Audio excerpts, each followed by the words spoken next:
Hello my dear learning companions, welcome to T-SAT. My name is Raghavendra. ఇవాళ ఈ సెషన్లో అన్ని రకాల పోటీ పరీక్షలలో ముఖ్యంగా అడిగేటటువంటి అండ్ మనం ఎలాంటి ప్రిపరేషన్ లేకపోయినా మంచి మార్కులు సాధించేటటువంటి కాన్సెప్ట్ ఏదైనా ఉంది అంటే అది రీడింగ్ కాంప్రిహెన్షనే. కొద్దిగా ఎఫర్ట్ పెడితే చాలు, మనకు దీంట్లో మంచి మార్కులు సాధించవచ్చు. 5 మార్క్స్ ఉన్నట్లయితే అవుట్ ఆఫ్ 5 మనం 5 కూడా మనం ఈజీగా స్కోర్ చేయొచ్చు. ఇన్ కేసు ఒకవేళ 10 మార్క్స్ ఉన్నట్లయితే 10 మార్క్స్ కూడా మనం స్కోర్ చేసే అవకాశం ఉంటుంది. అలాంటి ఈజీ కాన్సెప్ట్ ఈ రీడింగ్ కాంప్రిహెన్షన్కి సంబంధించి కొన్ని ఇంపార్టెంట్ టిప్స్ని, ట్రిక్స్ని, వీటిని పోటీ పరీక్షలలో ఎలాంటి క్వశ్చన్స్ అడుగుతారు, వాటికి సంబంధించినటువంటి విశేషాలన్నింటినీ ఈరోజు మనం తెలుసుకుందాం. అన్ని రకాల పోటీ పరీక్షలకు ఉపయోగపడేటటువంటి కాన్సెప్ట్ కాబట్టి దీంట్లో కొన్ని టిప్స్ నేను ఇక్కడ చెప్తాను. వాటిని కనుక మీరు ప్రాక్టీస్ చేసినట్టయితే, వాటిని కనుక మీరు ఎగ్జామ్స్ రాస్తున్నప్పుడు పాటించినట్టయితే ఖచ్చితంగా మీరు మంచి మార్క్స్ సాధిస్తారు. మీ కళల ఉద్యోగాన్ని కూడా మీరు పొందుతారు. ఇక్కడ మ్యాక్సిమం అందరూ అడుగుతుంటారు, సార్ ఈ రీడింగ్ కాంప్రిహెన్షన్ కాన్సెప్ట్ ఏదైతే ఉంటుందో, ఈ సెక్షన్ ఏదైతే ఉంటుందో దీంట్లో మంచి మార్క్స్ మేము స్కోర్ చేయాలి అని అంటే ఏమేమి టిప్స్ మేము ఫాలో అవ్వాలి అని. సో దీనికి ముఖ్యంగా మనకు తెలుసుకోవాల్సింది ఏంటంటే వన్ మస్ట్ బి స్టూడియస్. ఖచ్చితంగా బాగా చదివే అలవాటు ఉండాలి. ఖచ్చితంగా ఎక్కువగా మనం చదవాల్సి ఉంటుంది. రీడ్ ఎ లాట్ అని చెప్తూ ఉంటారు. డైలీ మీరు ఒక న్యూస్ పేపర్ తీసుకోండి, కుదిరితే ఒక ఇంగ్లీష్ న్యూస్ పేపర్ తీసుకొని, ఫర్ ఎగ్జాంపుల్ హిందూ అనే న్యూస్ పేపర్ తీసుకొని అందులో ఉండేటటువంటి ఎడిటోరియల్స్ కాపీస్ ఏవైతే ఉంటాయో వాటిని కనుక రెగ్యులర్గా చదువుతూ ప్రాక్టీస్ చేస్తూ మీరు కనుక ఇలా ప్రాక్టీస్ చేసినట్టయితే ఖచ్చితంగా మీకు మంచి మార్క్స్ స్కోర్ చేసే అలవాటు ఉంటుంది. ఎంత ఎక్కువగా చదివితే అంత వొకాబులరీని మనం నేర్చుకుంటాం. వొకాబులరీ అంటున్నారు సార్, ఈ వొకాబులరీని మేము ఏ విధంగా నేర్చుకోవాలి అని అంటే చాలామందికి తెలియక కన్ఫ్యూజ్ అవుతూ ఉంటారు. రోజుకు ఒక 5 పదాలు నేర్చుకోండి అంటారు, కానీ ఏ విధంగా నేర్చుకోవాలి? దానికంటే ఒక స్టాండర్డ్ ఫార్మాట్ ఉందా అంటే నేను ఇప్పుడు ఒక చిన్న స్టాండర్డ్ ఫార్మాట్ మీకు చెప్తాను. ఈ విధంగా కనుక మీరు ప్రాక్టీస్ చేసినట్టయితే మంచి మార్క్స్ని స్కోర్ చేయొచ్చు. ఫస్ట్ ఎప్పుడైనా సరే ఒక పదాన్ని తీసుకున్నప్పుడు దాని స్పెల్లింగ్ని గుర్తుపెట్టుకోవాల్సి ఉంటుంది. ఫస్ట్ ఆ పదం యొక్క స్పెల్లింగ్ గుర్తుపెట్టుకోండి అండ్ మనము వాటిని ప్రొనౌన్సియేషన్ గుర్తుపెట్టుకోవాలి. ఆ పదం యొక్క ప్రొనౌన్సియేషన్, ఆ పదాన్ని ఏ విధంగా ప్రొనౌన్స్ చేస్తున్నామో ఆ ప్రొనౌన్సియేషన్ గుర్తుపెట్టుకోవాల్సి ఉంటుంది. మన మాతృభాష, మన అమ్మ భాష తెలుగు కాబట్టి ఇన్ కేస్ కొన్ని క్లిష్టమైన పదాలకి ప్రొనౌన్సియేషన్ గుర్తుకు రాకపోయినట్టయితే మనం వీటి పక్కనే తెలుగులో దాని ప్రొనౌన్సియేషన్ని తెలుగు అక్షరాలలో రాసుకున్నట్టయితే మనం ఎప్పుడైనా ఆ న్యూ వర్డ్ని ప్రొనౌన్స్ చేయాల్సి వచ్చినప్పుడు ఈజీ అవుతుంది అది. సో ఇలా ఒక పదాన్ని తీసుకున్నప్పుడు ఫస్ట్ స్పెల్లింగ్, ఆ తర్వాత దాని ప్రొనౌన్సియేషన్ అండ్ నెక్స్ట్ మీరు చేయాల్సింది ఏంటి అని అంటే ఆ పదం యొక్క మీనింగ్ తెలుసుకోవాల్సి ఉంటుంది. కుదిరితే మీరు ఇంకా బాగా నేర్చుకోవాలి, నేను ఇంగ్లీష్లో మంచి మార్క్స్ సాధించాలి, కేవలం మార్క్స్ కోసం మాత్రమే కాదు, ఇంగ్లీష్లో ది బెస్ట్గా రాయడము, మాట్లాడడం కూడా రావాలి నాకు అనుకున్నట్టయితే ఈ పదానికి సంబంధించి దాని డెఫినేషన్స్ కూడా నేర్చుకోండి. ఈ డెఫినేషన్ వల్ల ఏమవుతుందనంటే ఖచ్చితంగా దాని యొక్క మెయిన్ ఇంటెన్షన్ ఏంటి, డెఫినేషన్ చూస్తేనే తెలిసిపోతుంది ఆ పదం యొక్క మెయిన్ ఇంటెన్షన్ ఏంటి అని. అయితే నెక్స్ట్ మీరు చేయాల్సిన ముఖ్యమైన పని ఏంటి అని అంటే ఈ పదాన్ని నేర్చుకున్న తర్వాత దీన్ని ఇమీడియట్గా మీ ఓన్ ఎగ్జాంపుల్స్లో రాయాల్సి ఉంటుంది. కొన్ని ఓన్ ఎగ్జాంపుల్స్లో అంటే మన రెగ్యులర్ లైఫ్లో ఎక్కడైతే తెలుగుకు బదులుగా ఇంగ్లీష్ మాట్లాడే అవకాశం వస్తుందో అక్కడ ఈ పదాలని, ఫర్ ఎగ్జాంపుల్ మీరు షుగర్ అని నేర్చుకున్నారు, షుగర్ అంటే చక్కెర అని. ఎంత సింపుల్ పదం అనుకుంటున్నారేమో, బట్ చెప్తున్నాను నేను. ఆ షుగర్ అనే పదానికి ఎప్పుడు మీరు తెలుగులో చక్కెర లేదా పంచదార అనే సందర్భాలు వచ్చినా సరే షుగర్ అనేది ఈ తెలుగుకు బదులుగా మాట్లాడుతూ ఉంటే చాలు. ఇంగ్లీష్ అంటే సింపుల్గా మనం నేర్చుకోవచ్చు లేదా మంచి మార్క్స్ సాధించవచ్చు. ఎప్పుడైతే తెలుగుకు బదులుగా ఇంగ్లీష్లో మనం మాట్లాడుతుంటామో, ఎక్కువగా ఇంగ్లీష్లో రాస్తూ ఉంటామో, చదువుతూ అలవాటు నేర్చుకుంటామో, ఇలాంటి సెక్షన్స్లో ఎక్కువగా మార్క్స్ మనం స్కోర్ చేయొచ్చు. మీకు ఇంకా మంచి మార్క్స్ స్కోర్ చేయాలి సార్ అంటే ఈ పదానికి ఏవైతే స్పెల్లింగ్ నేర్చుకున్నామో, ఒక పదాన్ని కొత్తగా నేర్చుకున్నప్పుడు దాని యాంటోనిమ్స్ అంటే వ్యతిరేక పదాలు కూడా నేర్చుకుంటే బాగుంటుంది. ఒక 2 నేర్చుకోండి చాలు. ఆ తర్వాత సినోనిమ్స్, పర్యాయ పదాలు లేదా వీటినే సమానార్థక పదాలు అంటాం, ఈక్వల్ మీనింగ్ వర్డ్స్ అని అంటూ ఉంటాం. ఈ విధంగా ఒక ఫార్మాట్, స్టాండర్డ్ ఫార్మాట్ ఇది. ఈ విధంగా కనుక మీరు వొకాబులరీ నేర్చుకోండి, అన్ని రకాల పోటీ పరీక్షలలో మంచి మార్క్స్ సాధిస్తారు. రేపు మీరు ప్రభుత్వ ఉద్యోగులైన తర్వాత ది బెస్ట్గా ప్రజెంట్ చేయగలుగుతారు కూడా. కాబట్టి I request you all people, ఎవరైనా వొకాబులరీ నేర్చుకోవాలనుకున్నట్టయితే ఈ ఫార్మాట్లో నేర్చుకోండి మిత్రులారా. అలాగే ఇలా డైలీ ఒక 5 న్యూ వర్డ్స్ నేర్చుకోండి. కేవలం ఒక 100 రోజుల్లోనే మీరు ఒక మంచి స్టోరీ రాయగలిగినంత వొకాబులరీని నేర్చుకుంటారు. ఒక మంచి స్టోరీనే రాసి నేరేట్ చేసేంత మంచి వొకాబులరీ మీరు నేర్చుకుంటారు. సో ఈ రీడింగ్ కాంప్రిహెన్షన్ అనే కాన్సెప్ట్ కనుక ఖచ్చితంగా మీరు బై మార్క్స్ సాధించాలి సార్ అని అంటే ఖచ్చితంగా వొకాబులరీని నేర్చుకోవాల్సి ఉంటుంది. ఇక్కడ మేము ఏ బుక్ని ప్రమోట్ చేయట్లేదు, బట్ స్టాండర్డ్గా ఉండేటటువంటి వొకాబులరీకి వర్డ్ పవర్ అనేటటువంటి ఒక బుక్ ఉంటుంది. ఇది కనుక వర్డ్ పవర్ మేడ్ ఈజీ అని ఒక రెడ్ కలర్ బుక్ ఉంటుంది కదా, అందులో కొన్ని పదాలని తీసుకొని డే టు డే లైఫ్లో వాటిని యూజ్ చేస్తూ ఉండండి. And next, able to gather meaning from the text. ఎప్పుడైతే రీడింగ్ కాంప్రిహెన్షన్లో ది బెస్ట్ మార్క్స్ మనకు రావాలి అని అంటే మీరు ఒక విషయం గుర్తుపెట్టుకోండి, we should be able to gather meaning from the text.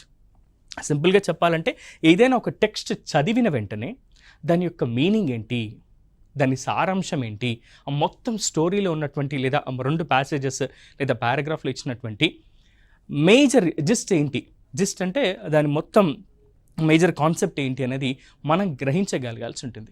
మనం ఆ విధంగా జస్ట్ ఒక పారాగ్రాఫ్ని చూసి దాని జిస్ట్ ఏంటో తెలుసుకోగలుగుతున్నాం, అర్థం చేసుకోగలుగుతున్నాం అంటే అప్పుడే మనం వీటిని ఈజీగా ఆన్సర్ చేయగలుగుతాం.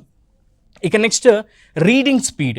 ఎంత స్పీడ్తో మనం చదవాల్సి ఉంటుంది సార్, ఎంత స్పీడ్తో చదవాల్సి ఉంటుంది అనేది ఇప్పుడు మీకు నేను నంబర్స్తో సహా చెప్తాను. ఎన్ని పదాలు మనం స్పీడ్గా చదివితే బాగుంటుంది, ఒక నిమిషంలో ఎన్ని పదాలు చదివి అర్థం చేసుకోవడం. పదాలంటే ఊరికే చదవడం అని కాదు, వాటిని మళ్ళీ అర్థం చేసుకోగలగాల్సి ఉంటుంది. ఆ రీడింగ్ స్పీడ్ని మెయింటైన్ చేయాల్సి ఉంటుంది. ఇక next, confusing picking up the right option from similar looking apparently correct ones. చాలా వరకు కన్ఫ్యూజ్ అవుతూ ఉంటారు. ఆప్షన్స్లో అన్నీ సిమిలర్ ఆన్సర్స్ ఉన్నాయి అనుకుందాం, అన్నీ సిమిలర్గా అనిపిస్తున్నాయి, అన్నీ కరెక్టే అనిపిస్తున్నాయి. అలాంటి వాటిలో ఎలిమినేషన్ మెథడ్లో మనం ఏం చేయాలి అని అంటే ఒక్కొక్క దాన్ని ఎలిమినేట్ చేసుకుంటూ ఫైనల్గా the best answer, correct answer ఏదైతే ఉంటుందో దాన్ని ఆప్ట్ చేసుకోవాల్సి ఉంటుంది. సో అలా ఆప్ట్ చేయడం అనేది కూడా ఒక ఆర్ట్ మిత్రులారా. ఎప్పుడైనా సరే రీడింగ్ కాంప్రిహెన్షన్ అనేది మనకు వాడే క్వశ్చన్ పేపర్ ఇస్తారు, ఎగ్జామినర్సే మనకు క్వశ్చన్ పేపర్స్ ఇస్తారు, వాళ్ళే మనకు ఆన్సర్స్ ఇస్తారు. కాబట్టి ఖచ్చితంగా అంటే ఆన్సర్స్ని రాయగలగడానికి మనకు హింట్స్ ఇస్తారు. కాబట్టి ఇది ఒక మంచి సెక్షన్, మంచి మార్క్స్ సాధించడానికి ఇది ఒక మంచి అవకాశం మీకు అన్ని రకాల పోటీ పరీక్షలలో. కాబట్టి ఎక్కువగా చదవడం అలవాటు చేసుకోండి, రీడ్ అ లాట్, అండ్ వొకాబులరీని ఇంప్రూవ్ చేసుకోండి. ఇందాక మనం చెప్పినట్టుగా ఏదైనా ఒక పదం నేర్చుకున్నప్పుడు దాని spelling, pronunciation, meaning and definition, ఆ పదాన్ని ఉపయోగించి 1 లేదా 2 ఎగ్జాంపుల్స్, అండ్ ఆ పదం యొక్క యాంటనిమ్స్ అంటే వ్యతిరేక పదాలను, ఆ పదం యొక్క సినోనిమ్స్ అంటే పర్యాయ పదాలు, ఈ విధంగా కనుక మీరు నేర్చుకోండి. ఖచ్చితంగా నేను చెప్పాను కదా, కేవలం 100 రోజుల్లోనే మీరు ఏకంగా ఒక బుక్ రాసేటటువంటి వొకాబులరీని, గ్లాసరీని మీరు ఇంప్రూవ్ చేసుకున్న వాళ్ళు అవుతారు. ఆ తర్వాత able to gather the meaning from the text అని అంటున్నాం ఇక్కడ. అంటే అర్థం ఏంటి అని అంటే ఏదైనా ఒక టెక్స్ట్ని చదివినప్పుడు మనకి ఇచ్చినటువంటి రీడింగ్ కాంప్రిహెన్షన్ సెక్షన్లో ఇచ్చినటువంటి పారాగ్రాఫ్ని చదివి దాన్ని అర్థం చేసుకుని, సో మేజర్ కాన్సెప్ట్ ఇది అని జస్ట్ని మీరు కనుక అర్థం చేసుకోగలిగితే అక్కడే మనం సగం మార్కులు పొందినట్టు అవుతుంది. ఇక నెక్స్ట్, రీడింగ్ స్పీడ్, ఎన్ని వర్డ్స్ చదవాలి, ఎంత స్పీడ్ చదవాలి అనేది మీకు చెప్తాను. And confusion picking up the right option, ఏవైతే అన్నీ సిమిలర్గా ఉన్నటువంటి ఆప్షన్స్ల నుంచి కరెక్ట్ ఆన్సర్ని పిక్ చేయడం కూడా మనం ఎక్కువగా ప్రాక్టీస్ చేసినట్టయితే ఈజీగా ఆన్సర్ చేయగలుగుతాం. ఇక గుర్తుపెట్టుకోండి, 2 నుంచి 3 నిమిషాల్లోనే, అంటే ఒక 2 నుంచి 3 నిమిషాల్లో 400 పదాలు చదవగల స్కిల్స్ మనకు నేర్చుకోవాల్సి ఉంటుంది.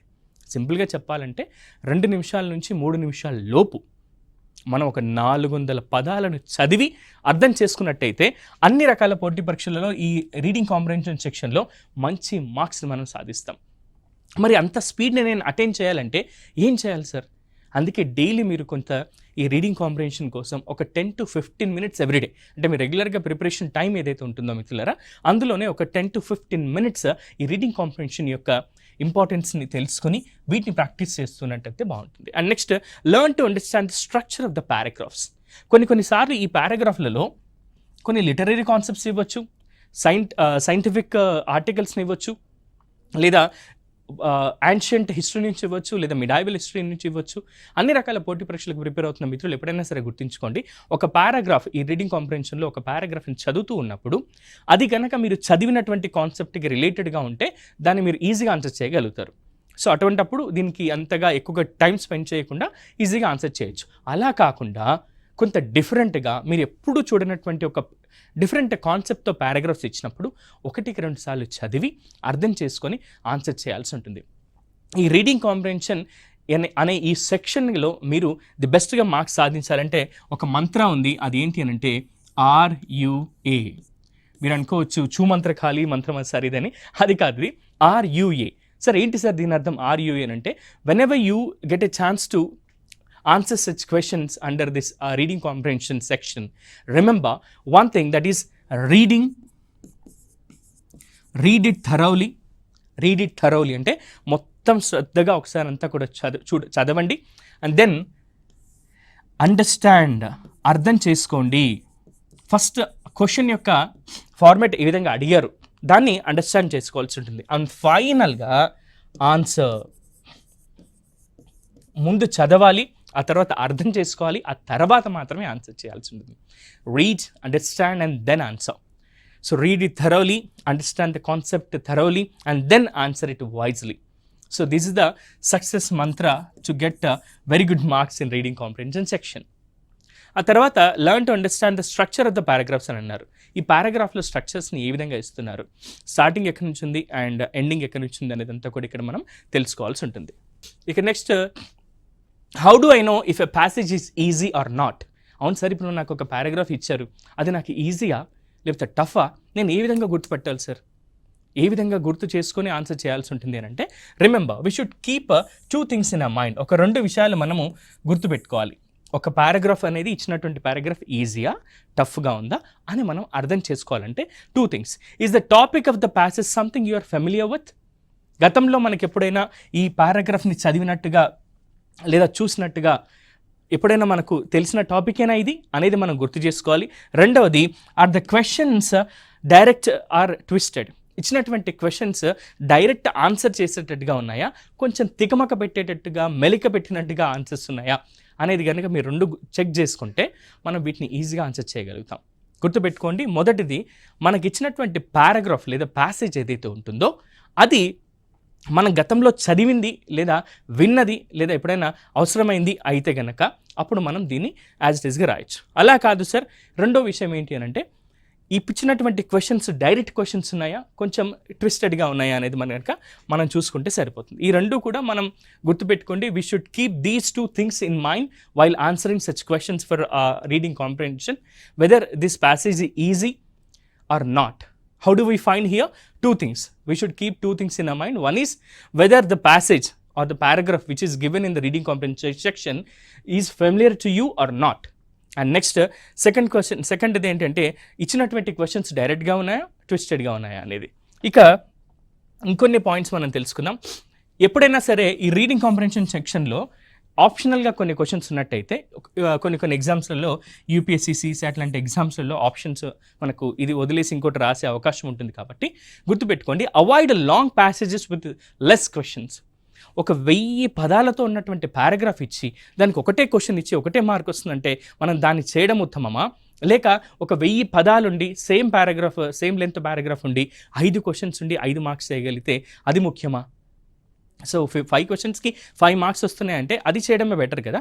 సో గుర్తుపెట్టుకోండి, avoid long passages with less questions or few questions. తక్కువ క్వశ్చన్స్ ఉండి ఎక్కువగా లాంగ్ ప్యాసేజెస్ ఉంటే వాటిని అవాయిడ్ చేయండి. ఇక రెండోది ఏంటంటే focus on comprehension instead of speed. చాలామంది ఏం చేస్తుంటారంటే ఎంత స్పీడ్గా చదివేస్తున్నాం అని చెప్పేసి దాని మీద ఫోకస్ చేస్తూ ఉంటారు. కానీ మనం ఫోకస్ చేయాల్సింది ఏంటిది, రీడింగ్ కాంప్రహెన్షన్ కదా. అందుకే చదివి అర్థం చేసుకునే దాని మీద మనం ఫోకస్ చేయాల్సి ఉంటుంది. అలా అని చెప్పేసి దీన్ని మనం తక్కువ అంచనా వేయకండి, స్పీడ్ని కూడా ఇంప్రూవ్ చేసుకోవాల్సి ఉంటుంది. ఇందాక మనం చెప్పినట్టుగా 2 to 3 minutesలో మనము ఈ 2 to 3 minutesలో కనీసం 400 పదాలను చదివి అర్థం చేసుకునేటటువంటి స్పీడ్ మనం మెయింటైన్ చేయాల్సి ఉంటుంది. Keep noting the main points of the passage on a sheet of paper. చాలామంది ఏం చేస్తూ ఉంటారంటే వీటి కింద అండర్లైన్ చేస్తూ ఉంటారు. ఇలా చేయొచ్చు, కాకపోతే కొన్ని ఎగ్జామ్స్లలో క్వశ్చన్ పేపర్ మీద ఎలాంటి గీతలు కానీ రాతలు కానీ రాయకూడదు. కాబట్టి వాటిని అవాయిడ్ చేస్తూ వెనక వైపు ఏదైతే చివరి బుక్లెట్లో చివరి వైపు ఎక్కడైతే ఉంటుందో రఫ్ స్పేస్ ఎక్కడవుతుందో అక్కడ కొన్ని పాయింట్స్ని ఇంపార్టెంట్ పాయింట్స్ని నోట్ చేసుకుంటే సరిపోతుంది. ఇవి రీడింగ్ కాంప్రిహెన్షన్కి సంబంధించినటువంటి మేజర్ కాన్సెప్ట్స్ మిత్రులారా. The questions for reading comprehension usually it is the ability to find out the following. అవును సార్, ఎందుకు ఇస్తారు ఈ రీడింగ్ కాంప్రిహెన్షన్ని? ఒక కాంపిటేటివ్ ఆస్పిరెంట్గా నేను ఎందుకు వీటిని సాల్వ్ చేయాలి అని అంటే కనుక మీకు కొన్ని విషయాలు చెప్తాను. Main idea or a suitable title for the text. ఇచ్చినటువంటి పారాగ్రాఫ్కి సంబంధించి దాని మెయిన్ ఐడియా గుర్తించి సూటబుల్గా టైటిల్ని ఇవ్వమని అడుగుతారు. Information directly given or specified in the passage or text అని అడుగుతారు. ఇచ్చినటువంటి ఇన్ఫర్మేషన్ని డైరెక్ట్గా ఇచ్చి and specified in the passage or text ఉందా, ప్యాసేజ్లో టెక్స్ట్లో ఉందా లేదా అనేది కనుక్కునేందుకు. అండ్ అలాగే ఇచ్చినటువంటి పారాగ్రాఫ్ని బేస్ చేసుకొని మనకు క్వశ్చన్స్ని అడుగుతూ ఉంటారు. ఇక next any inferences to arrive at logical conclusions from the passage given. ఇచ్చినటువంటి ప్యాసేజ్లో నుంచి ఏవైనా లాజికల్ ఇన్ఫరెన్సెస్ కన్క్లూజన్స్ని మనం రావాల్సి ఉంటుందా? సింపుల్గా చెప్పాలంటే ఒక సమస్యను ఒక పారాగ్రాఫ్ రూపంలో ఇచ్చి దానికి సొల్యూషన్గా మీరు ఏం చేయగలుగుతారు అని అడిగినప్పుడు మనం సూటబుల్ ఆన్సర్స్ చేయగలుగుతామా లేదనేది ఇలాంటి ప్రశ్నల్లో మనల్ని టెస్ట్ చేస్తూ ఉంటారు. The meaning of new and strange words in the text. ఇది మనకు వొకాబులరీ పార్ట్ కింద ఇందాక చెప్పుకున్నాం కదా. ఎప్పుడైనా సరే కొత్త పదాలు అలాగే ఎప్పుడు మీరు చూడని పదాలు వచ్చినప్పుడు వాటిని ఆన్సర్ ఏ విధంగా చేయగలుగుతాం అనేది కూడా ఇక్కడ ఇంపార్టెంట్ మనకి. అండ్ అలాగే ఆథర్ యొక్క style, mood and point of view ఏంటి అనేది తెలుసుకోవడానికి కూడా మనం ఈ రీడింగ్ కాంప్రిహెన్షన్ సెక్షన్లో యూజ్ చేస్తూ ఉంటారు. ఇప్పుడు ఒక పని చేద్దాం. గతంలో అడిగినటువంటి ఒక ఇంపార్టెంట్ క్వశ్చన్ ఇది. గతంలో మనకు ఒక పోటీ పరీక్షలు అడిగారు. ఇది మన ఇండియన్ ఫ్రీడమ్ స్ట్రగుల్కి సంబంధించినటువంటి ఒక పారాగ్రాఫ్. ఇక్కడ 2 ప్యాసేజెస్ ఉన్నాయి. ఇది ఈ రీడింగ్ కాంప్రిహెన్షన్ని చదివి దీంట్లో క్వశ్చన్స్ని ఒకసారి మనం చూద్దాం.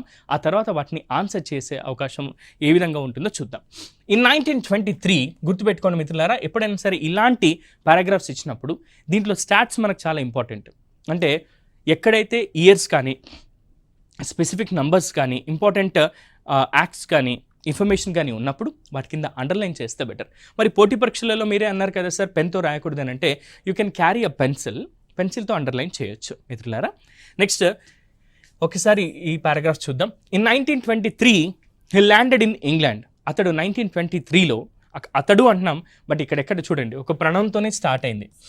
పర్టికులర్గా నౌన్తో ఈ పారాగ్రాఫ్ స్టార్ట్ అవ్వలేదు. ఇక్కడ మొత్తం కంప్లీటెడ్గా ఆథర్ ఎవరు అనేది చెప్పట్లేదు, ఒక వాయిస్ ద్వారా నేరేట్ చేస్తున్నారు ఆ స్టోరీని మనకి. In 1923 he landed in England. అతడు ఇంగ్లాండ్లో ల్యాండ్ అయ్యాడు. In 1928 he returned to India in response to an urgent call from Bhagat Singh గారి ముఖ్యమైన లేదా అర్జెంట్ పిలుపు మేరకు ఆయన ఏం చేశారంటే ఇండియాకి తిరిగి వచ్చారు అని. వెన్ హీ రీచ్ లాహోర్, అతడు లాహోర్కి రీచ్ అయినప్పుడు he was detained for violation of the arms act. ఆయుధ నిరోధక చట్టం కింద అతను దాన్ని వైలేట్ చేశాడని ఆ యాక్ట్ ప్రకారం అతన్ని అరెస్ట్ చేశారు. ఎక్కడ అరెస్ట్ చేశారు? లాహోర్లో అరెస్ట్ చేశారు.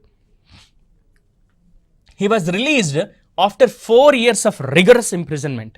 4 సంవత్సరాల కఠిన కారాగార శిక్షను అనుభవించిన తర్వాత అతన్ని తిరిగి రిలీజ్ చేశారు. ఇన్ 1935 మళ్ళీ 1935లో he escaped to Germany by giving a slip to the పోలీసుల కళ్ళు గప్పి ఆయన జర్మనీకి పారిపోయారట. ఫ్రమ్ బెర్లిన్ నుంచి he reached Paris and purchased a revolver. ఆయన ఏం చేశారు అని అంటే అక్కడి నుంచి బెర్లిన్కి వెళ్ళారు. బెర్లిన్ నుంచి మళ్ళీ ప్యారిస్కి వచ్చారు. ప్యారిస్లో అతను ఒక రివాల్వర్ని పర్చేస్ చేశాడు. And next he kept it ready for action and manage to reach London again. ఆయన ప్యారిస్లో గన్ పర్చేస్ చేసి దాన్ని ఎలాగైనా సరే దాచిపెట్టుకుని లండన్కు మళ్ళీ వెళ్ళాడు. అతను ఒక పని చేయాలనుకుంటున్నాడు. ఆ పని ఏంటో ఇప్పుడు ఒకసారి మనం చూద్దాం. Opportunity came on 13th March 1940 when sir Michael O'Dwyer was to speak at a seminar in the Caxton hall. 1940 మార్చి 13వ ఆయనకు ఆపర్చునిటీ వచ్చిందంట. ఎప్పుడు వచ్చింది, ఎవరితో వచ్చింది అని అంటే ఎక్కడొచ్చింది? Sir Michael ఓడయర్. ఈ పేరు ఎక్కడైనా విన్నట్టుందా మనకు? జలియన్ వాలాబాగ్ ఉదంతం, మన భారత స్వాతంత్ర సంగ్రామంలో జలియన్ వాలాబాగ్ మసాక్రీ జరిగినప్పుడు ఉన్నటువంటి పోలీస్ జనరల్ ఎవరు సార్ అంటే సర్ మైకేల్ ఓడయర్. ఆయన గురించి ఇక్కడికి మనం వచ్చింది మళ్ళీ కాన్సెప్ట్. 1940 మార్చిన సర్ మైకేల్ ఓడయర్ ఒక సెమినార్ హాల్లో మాట్లాడడానికి వచ్చాడు. ఎక్కడ సార్ అంటే అది క్యాక్స్టన్ హాల్, లండన్లో ఉన్నటువంటి క్యాక్స్టన్ హాల్కి ఆయన అక్కడికి వచ్చాడు. సో ఇక్కడ దాకా ఓకే, బట్ ఇప్పటిదాకా మనం ఎవరి గురించి మాట్లాడుకుంటున్నాం అనేది ఇంతవరకు ఈ పారాగ్రాఫ్లో, ఈ ప్యాసేజ్లో మనకి రివీల్ చేయలేదు. ఇప్పుడు చూద్దాం. As sir Michael O'Dwyer turn to resume his seat after the speech, Udham Singh. ఇక్కడ ఎవరండి? మన ఫ్రీడమ్ ఫైటర్ ఇక్కడ ఉద్ధమ్ సింగ్. ఈ ఉద్ధమ్ సింగ్ అనేటటువంటి ఈ ఫ్రీడమ్ ఫైటర్ గురించే ఈ కాన్సెప్ట్ అంతా కూడా. Udham Singh pulled out his revolver and fired at him. Udham Singh తన దగ్గర ఉన్నటువంటి గన్ తీసుకొని సర్ మైకేల్ ఓడయర్ని కాల్ చేశాడు. Sir Michael died without a streak. Udham Singh was arrested and produced before the court on 2nd April 1940. 1940 April 2న అతన్ని కోర్టు ముందు హాజరుపరిచారు ఉద్ధమ్ సింగ్ని. ఎందుకు?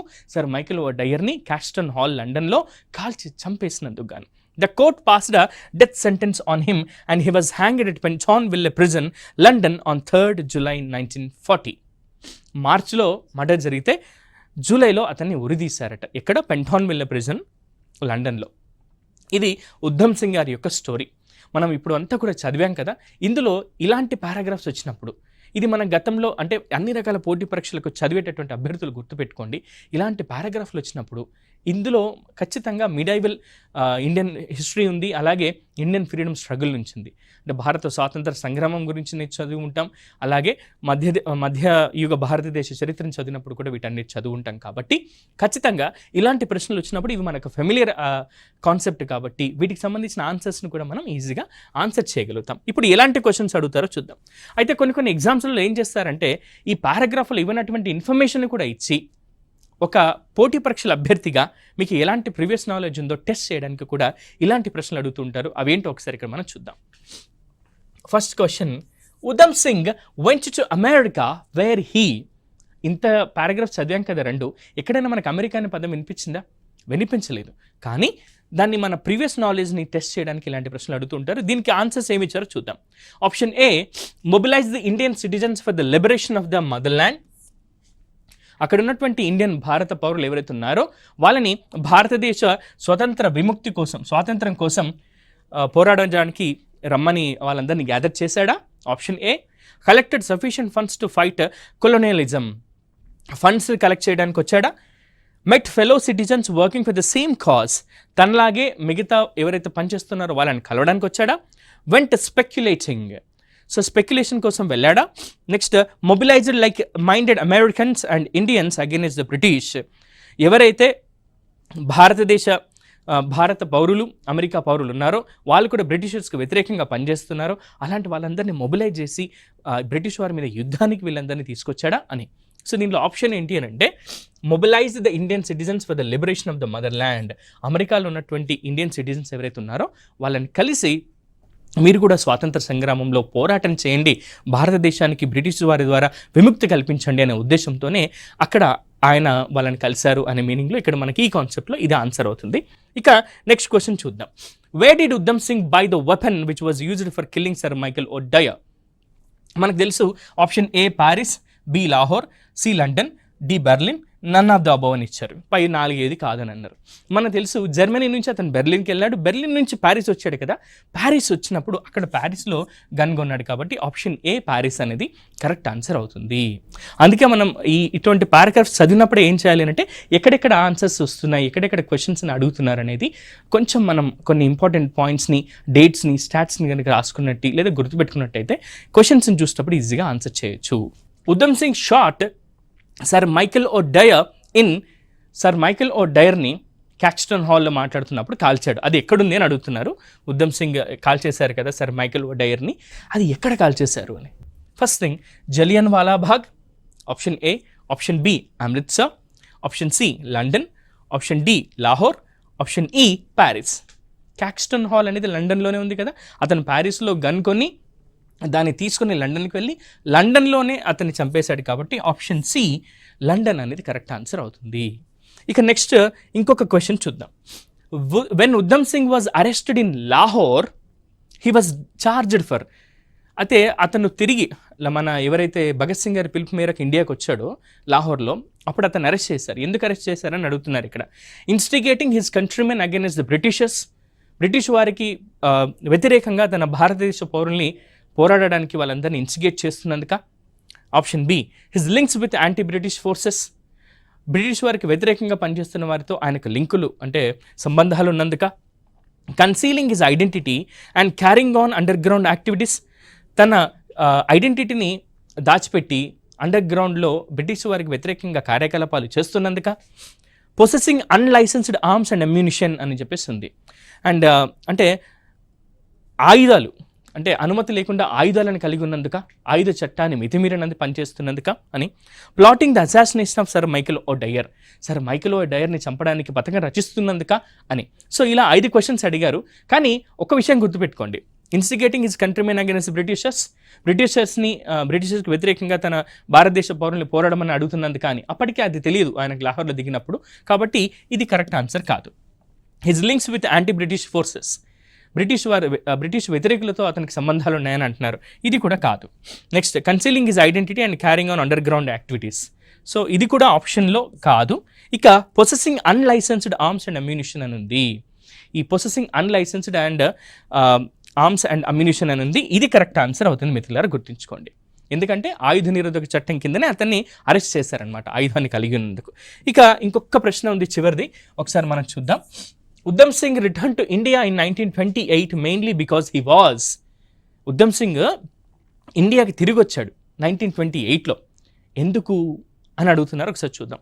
Short of funds to meet his expenses, తన ఖర్చుల కోసం డబ్బులు అయిపోయినందుకు మళ్ళీ డబ్బులు తీసుకోవడానికి వచ్చాడా అని. To procured some arms from Lahore నుంచి కొన్ని ఆయుధాలు తీసుకునేందుక. To escape from the British police, British వారి నుంచి తప్పించుకునేందుక. Called by a revolutionary in India, none of these అని ఉంది. ఇందాకే చెప్పుకున్నాం మనం, ఎవరి పిలుపు మేరకు ఆయన ఇండియాకి తిరిగి వచ్చారు ఉధమ్ సింగ్ గారు, భగత్ సింగ్ గారి పిలుపు మేరకు. కాబట్టి called by a revolutionary in India. Who is that revolutionary leader అంటే భగత్ సింగ్ అని. సో ఆప్షన్ డి అనేది కరెక్ట్ ఆన్సర్. ఇలాంటి ప్రశ్నలు వచ్చినప్పుడు మిత్రులారా గుర్తుపెట్టుకోండి, మనకు మొత్తం కూడా పారాగ్రాఫ్లోనే ఇన్ఫర్మేషన్ ఉంటుంది అండ్ తర్వాతే ఈజీగా ఆన్సర్స్ ఉంటాయి. ఇలాంటివి కనుక మీరు ప్రాక్టీస్ చేసినట్టయితే ఖచ్చితంగా మంచి మార్కులు సాధించవచ్చు. ఇప్పుడు మనం ఏం చేద్దాం సార్ అంటే, ఇలా కాకుండా కొన్ని పారాగ్రాఫ్స్ పోటీ పరీక్షలలో, అన్ని రకాల పోటీ పరీక్షలు కాదు, కొన్ని రకాల పోటీ పరీక్షలలో ఒక పారాగ్రాఫ్లో అక్కడక్కడ బ్లాంక్స్ ఇచ్చి వాటిని ఆన్సర్ చేయమని అడుగుతున్నారు. అలాంటివి ఎలా సాల్వ్ చేయొచ్చో ఇప్పుడు మనం చూద్దాం. My name is Srikanth. ఇక్కడ శ్రీకాంత్ అనే ఒక వ్యక్తి గురించి మనం ఈ స్టోరీ అంతా కూడా దీన్ని ఎలా ఆన్సర్ చేయొచ్చో చూద్దాం. My name is Srikanth, I dash a mechanic అని ఉంది. దీనికి ఆప్షన్ 1లో ఏమేమి ఆప్షన్స్ ఉన్నాయి సార్ అంటే, ఐ ఈజ్ అంటామా, ఐ ఆర్ అంటామా, ఐ యామ్ అంటామా, ఐ డూ అంటామా. ఐ యామ్ ఎ మెకానిక్, తన ప్రొఫెషన్ ఏంటో చెప్తున్నాడు కాబట్టి ఇక్కడ option C I am a mechanic అనేది అవుతుంది కరెక్ట్ ఆన్సర్.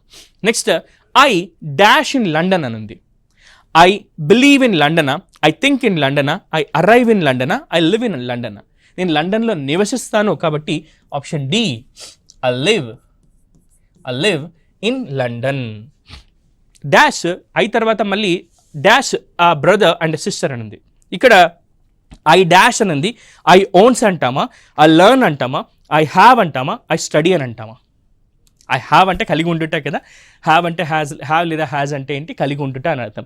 నాకు ఒక అన్నయ్య తమ్ముడు, నాకు ఒక చెల్లి ఉంది అని అంటున్నారు ఇక్కడ, బ్రదర్ అండ్ సిస్టర్ అని, ఒక సోదరుడు సోదరి. కాబట్టి ఇక్కడ ఏమొస్తుంది, option C have. I have sister and brother అనేది కరెక్ట్ ఆన్సర్ అవుతుంది. ఇంకొన్ని ప్రశ్నలు ఉన్నాయి, వీటి మీదనే చూద్దాం. My sister is a university student. మా sister university student. She dash medicine అని ఉంది. She teach medicine, she learn medicine, she studies medicine, she use medicine. She, he, it అలాగే సింగులర్ నౌన్స్ ఉన్నప్పుడు వర్బుకి ఎస్ కానీ ఈఎస్ కానీ IS కానీ add చేయాలి కాబట్టి షీ స్టడీస్ అని అంటాము. She studies medicine. She is going to be a doctor. ఆమె ఒక డాక్టర్ కాబోతుంది. My brother doesn't want to dash అనుంది. ఇక్కడ చూద్దాం. డజంట్ వాంట్ టు గో అనుంది, గోస్ అనుంది, వెంట్ అనుంది, టు గో అనుంది. సో అక్కడ ఉన్నటువంటిది సింగులర్ నౌన్ కాబట్టి మై బ్రదర్ డజంట్ అని వచ్చింది అక్కడ ఆల్రెడీ. డజంట్ అని ఉన్నప్పుడు దానికి వచ్చేటటువంటి వర్బ్ ఫాము మొదటిది రావాలి కాబట్టి ఆప్షన్ ఏ కరెక్ట్ ఆన్సర్ అవుతుంది. Doesn't want to go, doesn't want to go to అని ఉంది. సారీ, ఆప్షన్ డి అనేది ఇక్కడ మనకు కరెక్ట్ ఆన్సర్ అవుతుంది. Doesn't want to go to university dash. ఇక్కడ చూడండి, he wants to be a mechanic like me అని ఉంది. యూనివర్సిటీ బికాస్ అని ఉంది. Although, because and although, behind, during అని ఉంది. 4 ఆప్షన్స్ ఉన్నాయి ఇక్కడ. బికాజ్ అనేది కరెక్ట్ ఆన్సర్ అవుతుంది. ఎందుకనగా అతను చదువుకోవాలని అనుకోవడం లేదట. ఎందుకనగా అంటే బికాజ్ అనే మీనింగ్ వస్తుంది కాబట్టి because he wants to be a mechanic like me. నాలాగే అతను కూడా ఒక మెకానిక్ కావాలనుకుంటున్నాడు. హీ కమ్స్ అండ్ మళ్ళీ ఆప్షన్ 7లో ఏముందో చూద్దాం. Works, helps, is angry with, shouted అని ఉంది. సో ఒకసారి చూద్దాం. He comes and helps me అని ఉంది కదా. Helps me in my work, helps me in my shop on Sundays అతడు వచ్చి నాకు హెల్ప్ చేస్తాడు. He hasn't finished his education yet. ఇప్పటికీ తన ఎడ్యుకేషన్ ఇంకా పూర్తి చేయలేదు. Dash is education. సో ఇక్కడ ఆప్షన్ 8 ఏముందో చూద్దాం. For is education, because is education, after is education. So after అనేది కరెక్ట్ ఆప్షన్ అవుతుంది. After his education, his thinking of dash with me, his thinking of working with me. Option D అనేది correct answer అవుతుంది. We will dash the business together, run, depart, put, where అని ఉంది. So ఇక్కడ ఏమొస్తుందంటే we will run the business together అనేది correct answer అవుతుంది. So ఇలాంటి ప్రశ్నలు వచ్చినప్పుడు కూడా మనం ఆన్సర్ చేయగలిగే విధంగా రాసినట్టయితే, ప్రిపేర్ అయినట్టయితే ఖచ్చితంగా మంచి మార్కులు సాధిస్తాం మిత్రులారా. ఒక విషయం మీరు గుర్తుపెట్టుకోండి, ఇలాంటి కాన్సెప్ట్స్ని కనుక మీరు కొంత డిఫరెంట్గా నేర్చుకున్నట్టయితే, గుర్తుపెట్టుకోండి ఎప్పుడైనా సరే రీడింగ్ కాంప్రిహెన్షన్ కనుక మీకు సాల్వ్ చేయాల్సిన అవకాశం వస్తే పోటీ పరీక్షలలో ఫస్ట్ పారాగ్రాఫ్ను ఒకసారి చదవండి, అర్థం చేసుకోండి. ఆ తర్వాత కొంచెం ట్రిక్కీగా ఉందనుకుంటే ప్రశ్నల దగ్గరికి రండి. ప్రశ్నల్ని 1-2 సార్లు చదివి ప్రశ్నల్లోని ఆన్సర్స్ని 1-2 సార్లు చూసుకుంటూ ఆ తర్వాత మళ్ళీ పారాగ్రాఫ్ నుంచి తీస్తే కనుక మీకు ఎక్కడ కూడా పొరపాటు చేయకుండా మంచి మార్క్స్ని మీరు సాధించగలుగుతారు. Thank you.